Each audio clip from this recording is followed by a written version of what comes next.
इस सेशन में हम शेप टूल के अंतर्गत ही स्मज टूल का एग्जाम्पल देखेंगे। स्मीयर और स्मज टूल लगभग एक जैसा ही कार्य करते हैं, फ़र्क सिर्फ ये रहता है उनके द्वारा क्रिएट किए गए इफेक्ट में। मैं यहाँ स्मज टूल को क्लिक कर लेता हूँ। सबसे पहले यदि आप यहाँ पे हिंट सेक्शन में देखें तो स्मज टूल भी ऑब्जेक्ट की जो शेप है उसको चेंज करने में कार्य करेगा, और इसमें आप दो तरह से चेंज कर सकते हैं उसकी शेप को, बाहर से अंदर की तरफ और अंदर से बाहर की तरफ, जिसमें आप आसानी से उस पर्टिकुलर शेप पे स्मज इफेक्ट दे सकते हैं। आइए सबसे पहले देखते हैं ऊपर की तरफ दिए गए इन ऑप्शंस में। सबसे पहले आपके पास निब साइज है, ये ब्रश साइज डिफाइन करेगा स्मज टूल का। उसके पश्चात आपके पास यहाँ पे ड्राई आउट है, आप स्मज इफेक्ट को वाइडन और नैरो, बड़ा या छोटा कर सकते हैं यहाँ से।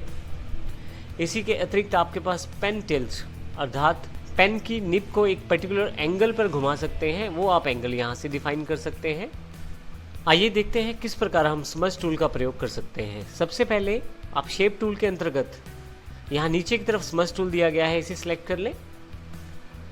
जो साइज़ आपने डिफाइन किया है निब साइज़, उसके अकॉर्डिंग आप स्मज कर सकते हैं, स्मज इफेक्ट दे सकते हैं किसी पर्टिकुलर शेप को। जैसे मेरे पास यहाँ रेक्टेंगुलर शेप है, मैं यदि बाहर से अंदर की तरफ घुमाता हूँ तो कुछ इस तरह से शेप को चेंज किया जा रहा है।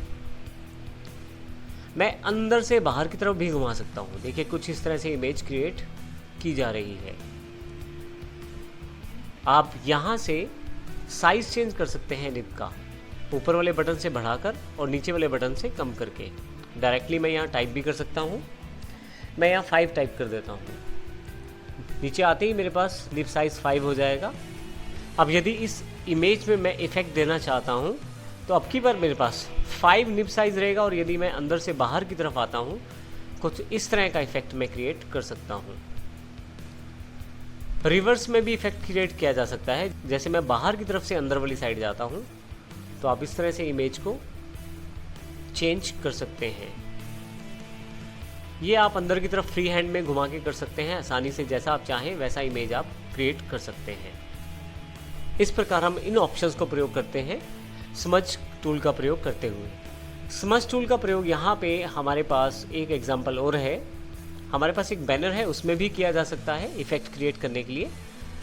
जैसे यहाँ पे मैं कुछ 3D इफेक्ट देना चाहता हूँ, ये हाथ बाहर की तरफ आए इस बैनर में से, तो सबसे पहले मैं यहाँ सेलेक्ट कर लेता हूँ अंदर वाली साइड वाले अंदर इमेज को। यहाँ देखिए 2 इमेजेस हैं, एक बाहर की तरफ है और एक अंदर की तरफ है। मैं यहाँ इस इमेज को ले लेता हूँ और यहाँ से स्मज टूल ले लेता हूँ, सेलेक्ट कर लेता हूँ। अब बाहर से अंदर से बाहर की तरफ देखिए मैं इसको घुमा रहा हूँ, तो देखने में ऐसा लग रहा है कि कुछ 3D इफेक्ट है, अर्थात हाथ जो है उस बॉक्स में से बाहर आया हुआ है कुछ इस तरह से। तो इस तरह के कुछ इफेक्ट्स आप क्रिएट कर सकते हैं इन टूल्स का प्रयोग करते हुए। कुछ इस तरह से यहाँ भी यूज़ कर लेता हूँ। मैं अंदर से बाहर की तरफ आ रहा हूँ इस वक्त में, ये देखिए आप यहाँ पे।